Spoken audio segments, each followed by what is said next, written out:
Hey, everybody. I am excited to welcome another guest to our wonderful show, all about helping small business owners grow, find a playbook that builds their business in different ways from people, process, their product, and really understand what it takes to pull the levers that make a difference in your business. And today, I've got another wonderful guest, Katie, and I'm going to jump right in with a question. Yeah. You are a guru on small business, AI, and the intersection of kind of efficiency at scale. Mhm. Could you jump right in and tell us what can a small business expect over the next 18 months when it comes to AI? 18 months feels like even a long runway because I feel like things are leaping and advancing so fast. So, where we are today versus 18 months ago, I wouldn't have seen.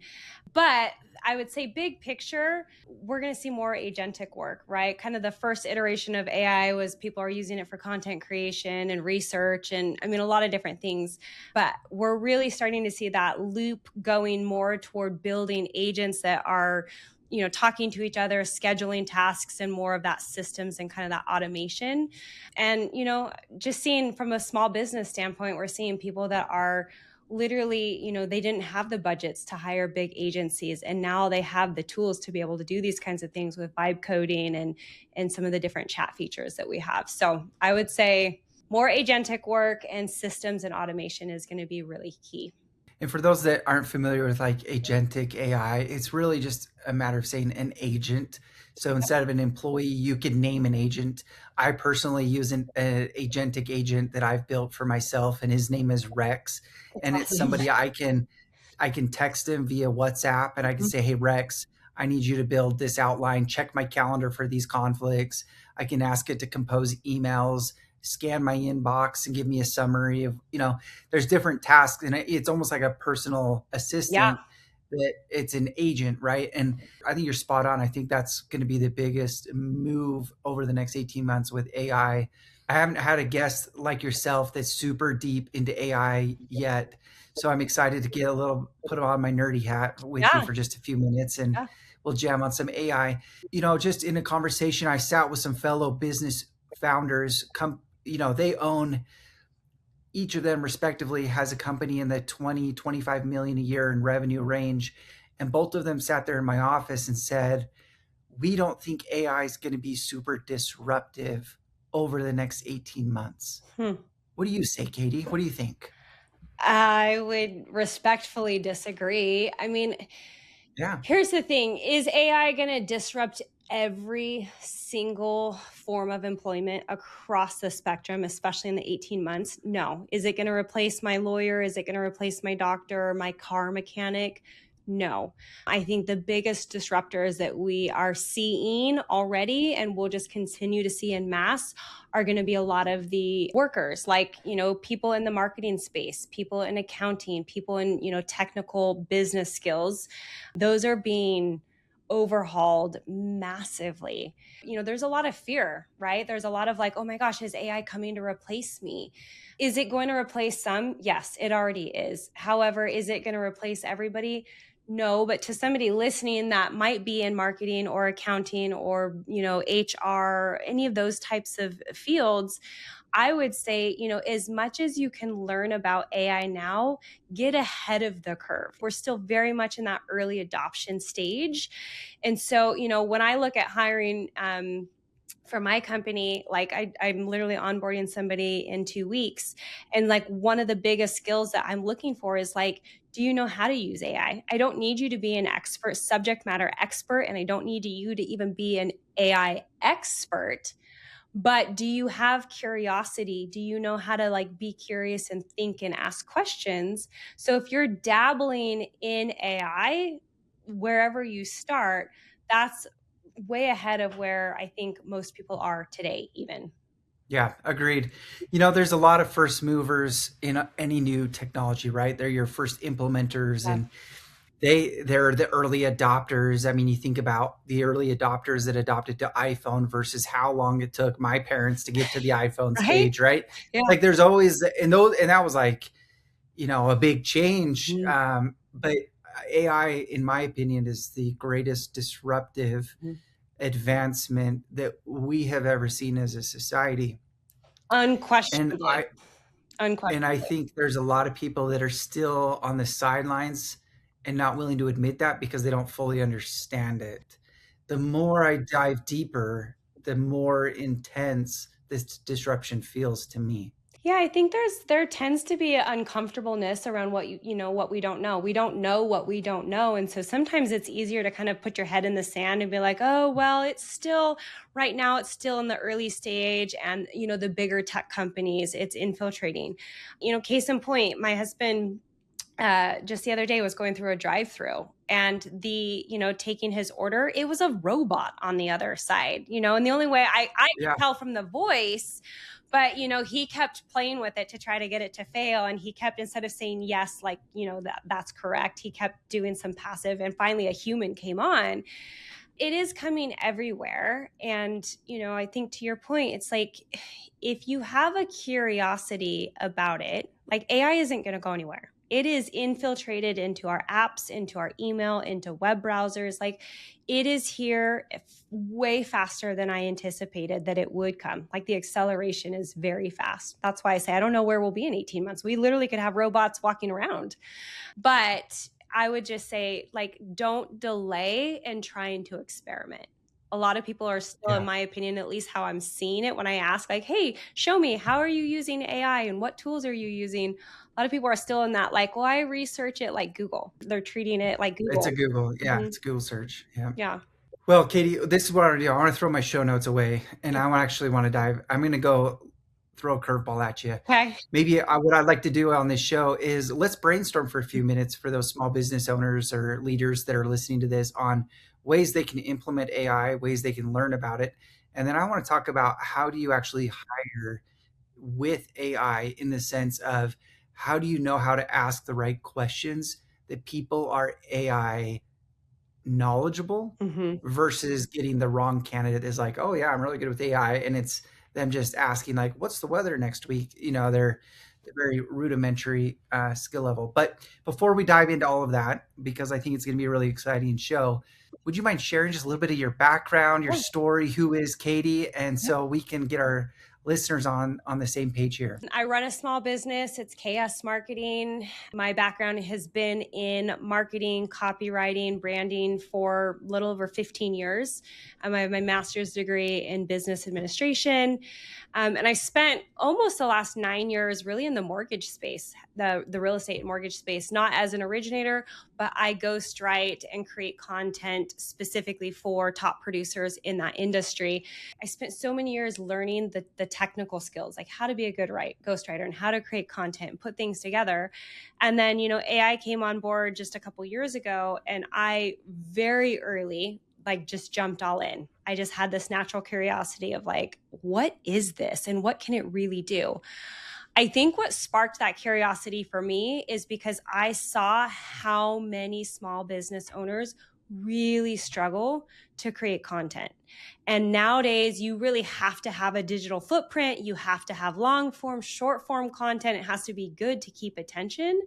So I saw AI as a solution to the small business owner that doesn't have the budget to go create expensive agencies and outsource all of their different production. So that's kind of what launched me into how can I figure out to use AI myself? How can I create tools? And then can I also help other small businesses learn how to build out a system specifically for content for themselves? So that's been what I've been doing the last like probably 2.5 years. And I am a mom. I have two small kids. I live up in Kalispell, Montana. I'm pretty much anything nerdy that has to do with AI, marketing, content, and small businesses is like my jam. I love it. Perfect. Well, let's jump right in. I'm going to share a couple things that I think are effective, and it would be hard for me to take away from my life now that Mhm. use AI just to get people brainstorming and thinking about how you can start to integrate AI as a solution to your everyday issues. For me, there's a tremendous amount of YouTube videos on this. There's a tool called OpenClaw that allows you to essentially take an old computer or even your current computer and you can convert it into an agent that sits on your computer. So you can talk to it. It's got a chat feature. So you can just have this open dialogue with it. You can say, hey, my name is Ryan. My background is software development. I've built 4 companies, and here's my history, so that there's some understanding of each other. Mm-hmm. You can name it, you can give it a personality and say you're going to be empathetic and supportive. Don't you dare talk back to me. Whatever you want to do, Yep. right? Yep. And it doesn't get its feelings hurt. That's what's amazing. And there's no sick days for these devices, but that's called OpenClaw. And there's a lot of resources on how to set up your own OpenClaw. One thing that I do is I set daily tasks to my OpenClaw agent. Mm-hmm. The first one being is by 6 a.m. I want it to go through all of my emails, and it gives me a summary of the most important emails to the least important emails. And then it assigns a task in my ClickUp, Mm-hmm. which is my task management software, on my daily tasks that I need to get done. Mm-hmm. And then it's going to review my existing ClickUp tasks, and it's going to prioritize those as well. So for me, it just gets me hyper focused on what I can do. Part 2 of that was I then taught it to preemptively draft replies to those important emails. So when I have the task and I click into my email, there's already a draft pre-written based on either a thread that it already read through and acknowledged, or it's a cold email and it's already kind of pre-drafted it because it knows about me, my experience, it knows my calendar. I've fed it enough information. For me, I can't even tell you how many hours a week this has saved Mm-hmm. just by purely getting rid of all the cold emails, solicitor emails out of my inbox that I don't even have to have brain compute to Yep. think about. It's just gone. That alone has been, guys, I pay $20 a month Mm-hmm. for Claude. Like, it's for $20. That's a no-brainer. Yep. Anyway, that's my first. What about you, Katie? What are some must-haves with AI and even agentic AI? You stole the good ones. Uh-oh. No, I'm kidding. Sort of, yes. So I also have a custom OpenClaw. I will admit my husband is also a super techie nerd. And so he was the one that was like, we have to get you over to OpenClaw. One of the things I hear a lot, and I feel it. So I'm like, if I'm in this full time feeling this, like other, people that are not have to be feeling this. But, there's a new app, there's a new tool that they're just popping up just crazy pace. Yeah. I've primarily been on the Claude, ChatGPT, Gemini bandwagon. So Yeah. with him like saying we got to get you on OpenClaw, I was like, oh my gosh, this feels so intimidating to create my own OpenClaw and what have you. But like you're saying, it actually is easier than I thought. And mine, talks to Telegram, and I can text it also as well. But yeah, so I call it my morning brief, just like what you're talking about. It's like, okay, go through all of my emails, the same thing. I think mine's at 8 a.m. instead of 6 a.m. So maybe I should adjust it. But yeah, go through all of my emails. And again, it's just taking what a virtual assistant or a human assistant would do, some of those low level tasks that just take a lot of mental bandwidth, it organizes that for you. For me, I also love looking at other content ideas. I don't have endless hours to go look at YouTube and stay abreast with all of the information. So building a custom assistant that will go out to YouTube and different places and search kind of keywords or concepts, and then give me a document with what was new that day. And then it will even summarize, hey, based on your podcast and based on your blog and all of the things that we know about you, you could repurpose this into your audience. So it will suggest some of the content that I should create as well. And then I use that as kind of my launch board for that week's worth of content. If people can just write down all the tasks they do Mm-hmm. throughout the week, to me, that's the quickest way to know what AI can and can't do. Yep. Because you can take that list and ask AI, what of these tasks can you handle for me, with a greater than 90% certainty that it can be done correctly and accurately. One of the other things that I have found, and this is probably one of the lowest hanging fruit things that someone can do, is to use a pre-built agentic support with either Open AI. Mhm. So ChatGPT has their own browser that you can use, Mhm. but also Claude, which is becoming the new It's the the new new sexy buzz. thing, Yeah, I the guess. new Right? Yeah, thing. Yeah. it's the new thing. But for $20, like, gosh, I should be getting commissions on this because I'm going Mhm. to sell it. But $20 a month, you can sign into Claude and you open up Chrome and it has an extension, a browser extension. And Yep. hopefully, most of you listening to this know what a browser extension is. But browser extension, all you do is you log into Claude and you open up that browser extension and then ask it anything, and it will read the page that you're on your browser Mhm. and it will do functions for you. And I'll give a quick example that just happened yesterday. Client was emailing in and asking for 2 years of sales receipts. They're getting an audit internally. Their internal controller lost all their receipts and needed it really quickly.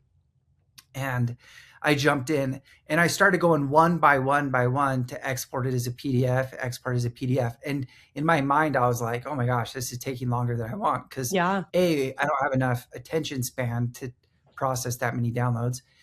So I opened up the Chrome extension and I simply said, I need you to export all of these. And he goes, oh, on this screen, I can see that there's a shortcut option. Let me go ahead and do a mass export from, and I didn't know that feature even existed. And boom, within a matter of 20 seconds, it had already exported the PDF with every single sales receipt for 24 months. And I emailed it over to the client. Again, not a huge task, Mhm. but it saved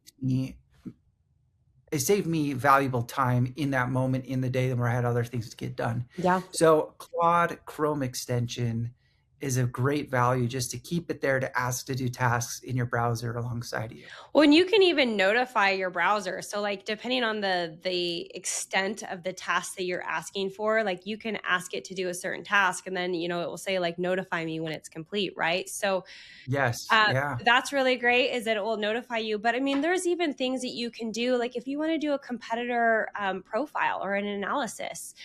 So, I mean, that's an agent that I've looked at building is like go out at, once a week and go scan, these different verticals. These are some competitors that I might have, but maybe I don't even know all of them.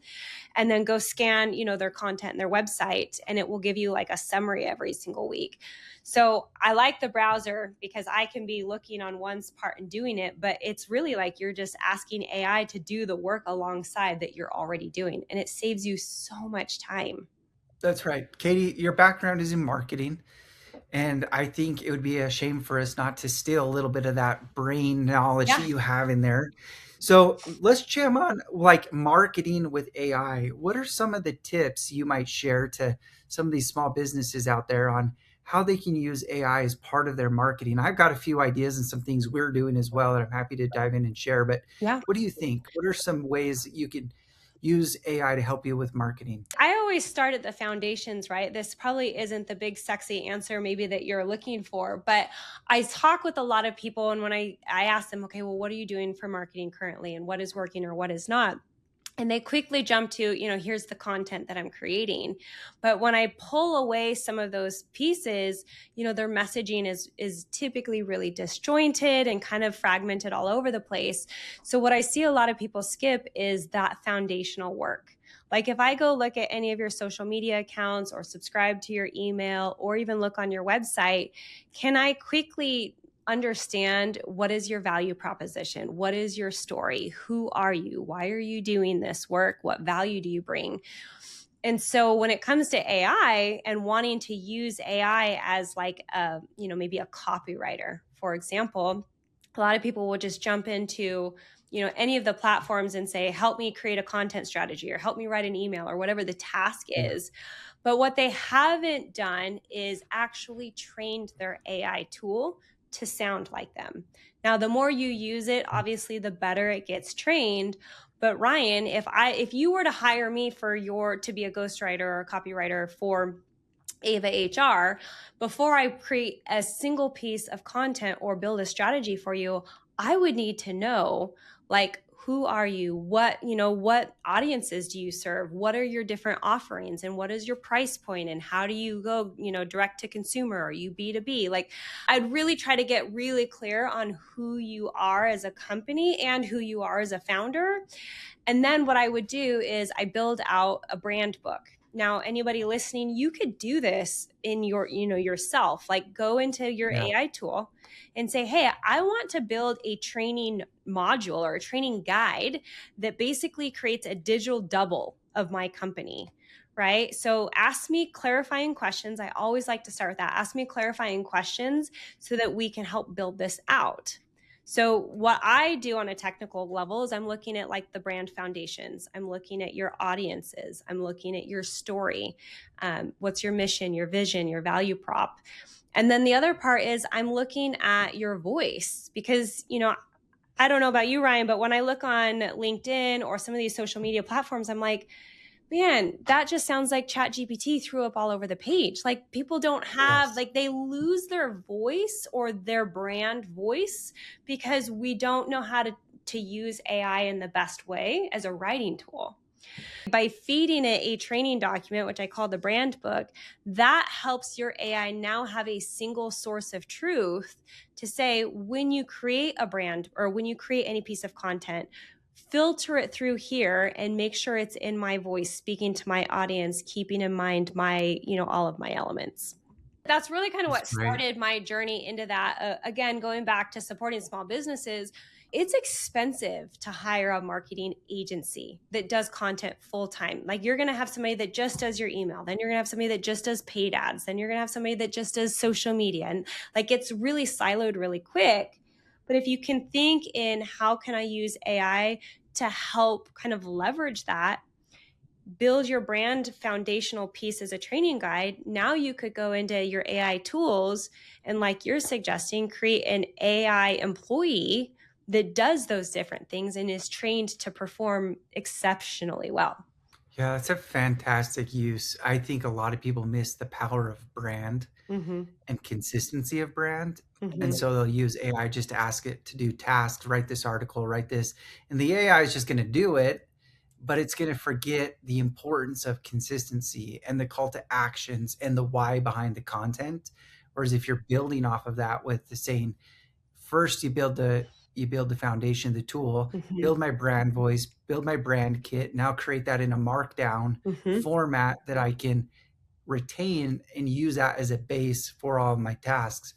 That is a very powerful thing. I love that a lot. One thing we found is just throwing up content over and over and over and over again is not going to help with SEO. And I know that's anti of what everyone thinks right now in SEO, but it's not. It's the depth, it's quality, and it's original voice. And a lot of the, getting referred in AI, meaning, somebody's out there looking for applicant tracking system for small businesses that works really well for plumbers or, something very specific to them. It's essentially a Google search.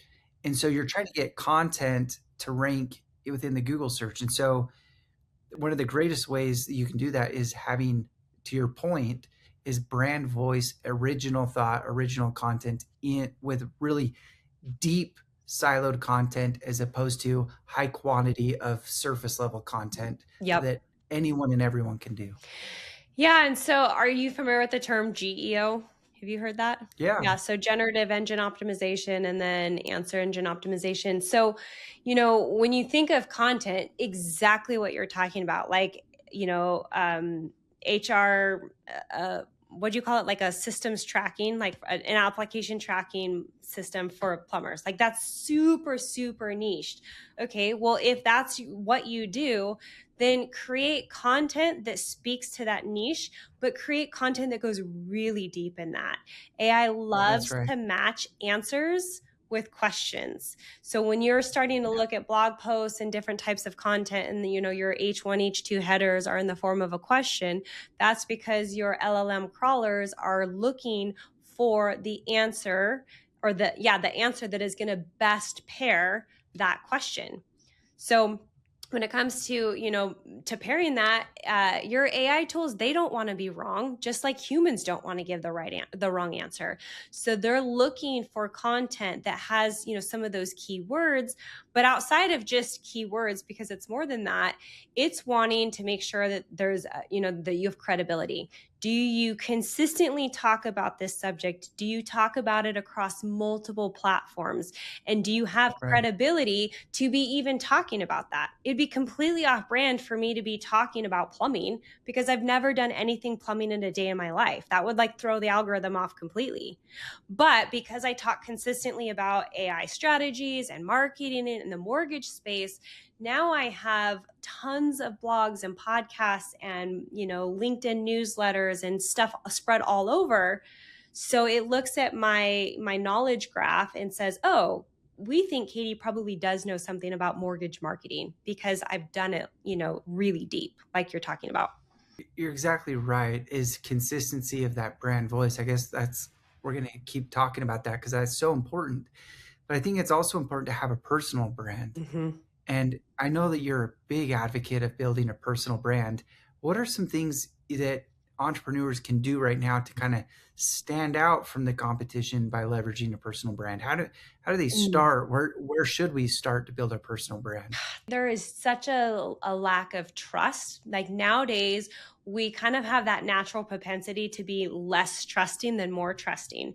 So, people are more likely to follow a personal brand, a human, and a story than we are to follow a corporate or a business brand, right? For leaders, especially small business leaders, you absolutely should have a personal brand because what's going to happen is, Ryan, when I go Google Ava HR, what's the first thing? I'm like going and looking at who is Ryan? I want to know who are you and what is your story?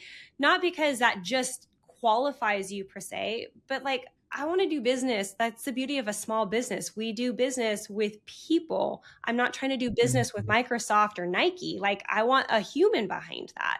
So, I love it when I see personal brands because I'm like, oh, they're married, they have kids, they probably understand, X, Y, and Z, or where's their location. And then it just allows you to also get really nerdy on topics that you love talking about. But by doing your personal brand, you start building a following and a community that's concentrated around what you're building. And that will naturally like create attention back to the company that you have because people are following you first. But when you're on your stories or in your emails talking about it, then you're going to be obviously you're kind of one of the same with your corporate brand. I recently read that book, Founder Brand. Um, Gosh, and I'm forgetting the author's I'm name. the worst at Uh, authors' names. Don't ask me the author name. I'm like, yeah, I yeah, know the book, but can't name. I know. And I was just joking with my wife. I could tell you literally everything about someone, but except their name. That's just the one thing that goes first in my brain. Yes. But one of the takeaways that I took away from this book, Founder Brand, and I'm going to come up with a name here in just a minute, is the importance for authentic transparency and not always trying to be the perfect celebrity Hollywood red carpet only type Yep. experience, right? Yep. But hear me out on this. The question I'm trying to get to is this: at what point do you do that to a fault? You know what I mean? Like, does it disrupt trust if you almost go like, man, that guy's pretty reckless, Yeah. Right. when he showed too much of the behind the scenes? Yeah. Like, at what point do you want to be fully transparent versus Yeah. also like, that might hurt the personal Yeah. brand a little bit? I mean, I try to find that balance. I don't have like here's the magic formula. I know you're going to hear some people that are like the 80-20 posting and what have you. My whole goal is if you look at any of my content, whether that's social media or email or a video or my website, my whole goal is I want you to have a really good sense of who I am from looking at that. So that when we hop on a Zoom, like a compliment that you could give me is like, you're exactly who I see in all of these other platforms because I am consistent whether or not I'm talking to you live on a call or I'm posting about it in a story or I'm writing about it. I want that voice, that expression, the things that I share. If we hop on a call, I'm probably going to tell you, yeah, I didn't sleep last night. My kid was sick and I was up 4 times. Like that's just part of my life. Is that pertinent so much to the business side of what we're talking about? No, but it builds conversation and then we get into business, right? So yeah, I think when it comes to your content, there are some people that are like, I'm really private. I don't share any of that online. That's okay. Like what can you share? Maybe like I'm for one, I don't love posting my kids' faces online anymore. Okay, great. You don't need to do that. But do you have a hobby? Are you involved at church? Do you do sports? Like what part of your life can we see or can you talk about? Because if I just go to your page and all you talk about is plumbing, I'm going to be really interested when I have a crack in my pipe and I need you. But every other part, I'm probably going to get really Yeah. bored following you because that's all you talk about. So rather than being a one dimensional person, you only talk about your business, be a human with your goal to have human conversations, but make it so obvious what you do and who you do it with that when people are like, oh, I need a plumber, I really like following Joe. Oh, he does plumbing. Right. So there's like consistency on your message and who you are as a person. That I think is what makes brands more personal brands more attractive to follow. Do you recommend small businesses do it as their self, build a personal brand that way, or they're building the company brand, but they're telling it through their personal story? Does that make Yeah, sense? Does that totally. question And I get kind that of line? question a lot. And I think I would answer that I think it does depend on, the business that you're building and what some of your goals are. For me, I am my brand, right? Like I am a Mm, strategist and yeah, a consultant. So you go to, Hey Katie Shive, which is my Instagram handle, like that is my brand. I don't have a KS marketing Instagram account. Some of that is just I'm a one person show. So it's a lot for me to like think about managing multiple accounts.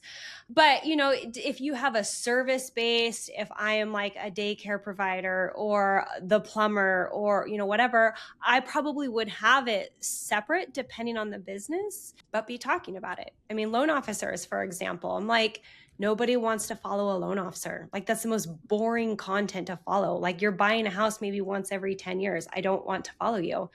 But if you're adding layers of value where you're talking about how to use equity to invest in your 401k, or, now you're talking about money and you're talking about habits and how do I teach my children to talk about money? Again, that can get interesting. yeah, absolutely. Dave Gerhardt is the author of that book, Founder Brand, and I really enjoyed this book. It's not a very long book, Yeah. and the audiobook, in my opinion, is an amazing way to enjoy that content. What I did, and I'll just tell a funny personal story, is I had a layover and my flight got canceled, and it ended up being like a 4-hour layover in Austin, Texas. The worst. And if anyone's been to that airport, it's actually one of my favorite airports. Pretty cool. Great barbecue, by the way, in the airport. But there's not a lot to do. It's kind of a smaller airport. So what I did is I put on my AirPods and I talked to my AI and I walked up and down for several hours and I told it my life story. Like, here's a little bit about me. And then I said, I want you to take all of these principles of everything you've learned about me and put it in a format that aligns with the founder brand book Yep. that Gerhardt put together. And then I want a task list of what are the first steps I need to do to start building my personal brand. Mhm. And it was unbelievable at how well it personalized. Hey, make sure you tell the story about being on Shark Tank in this, but don't lean too heavy in it because people are sick of that. It did a good job at Yeah. just balancing my story Mhm. to align with pain. And here was my favorite thing. It helped me identify the common enemy. And I think a lot of people miss that in building a personal brand is what is the common enemy that you are solving for that your clients have? And then you become that expert at tackling that common enemy over and over and over again. For us at Ava HR, it's I'm getting bad candidates from Indeed and it's super expensive.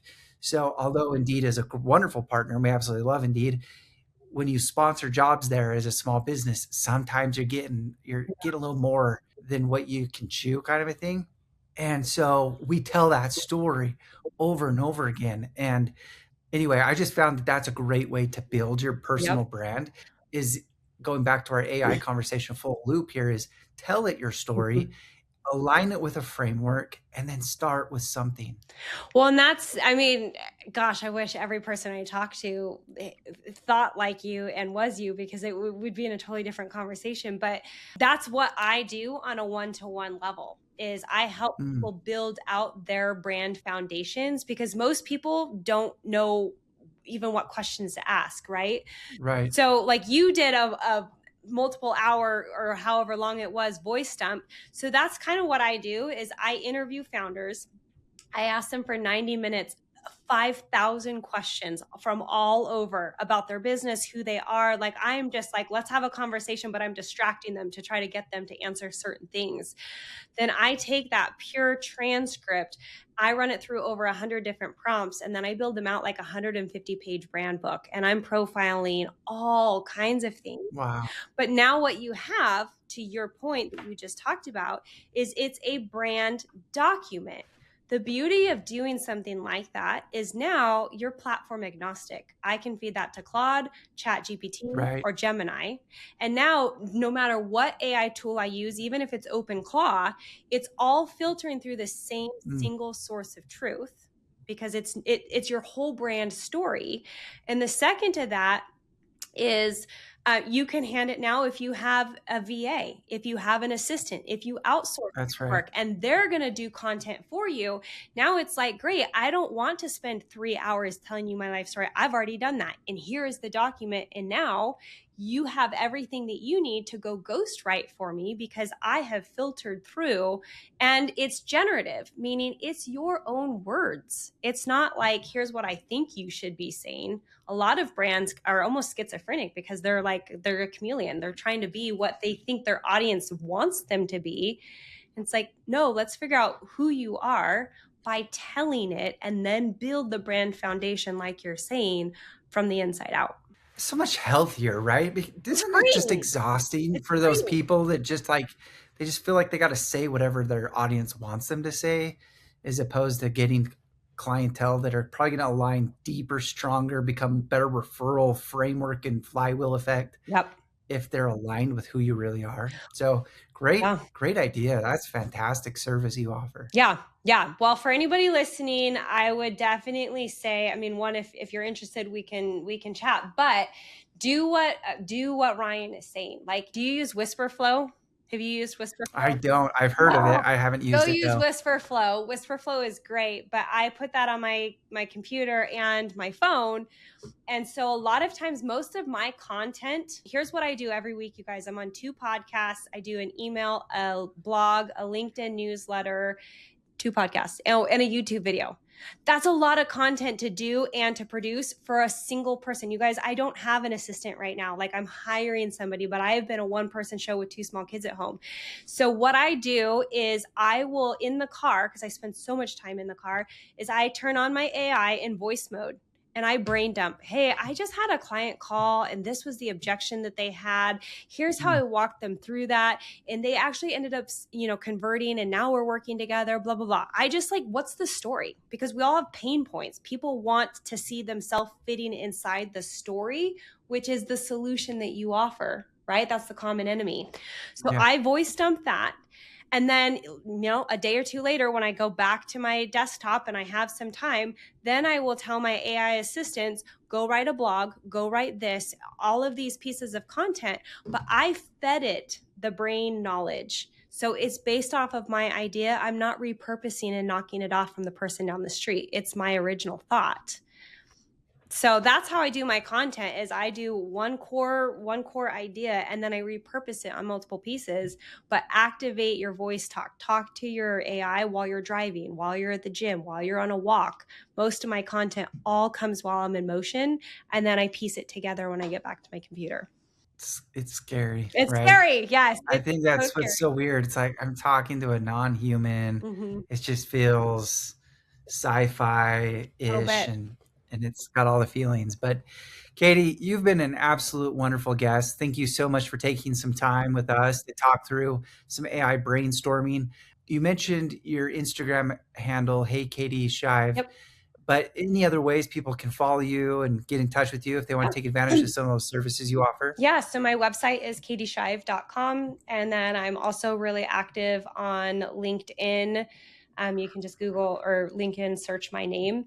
And then I do a weekly podcast called AI After Hours. And that's like one AI specific tip. I try to keep it under 10 minutes once a week. So if you want to learn AI after hours, because most of us are learning after hours, that's kind of the concept.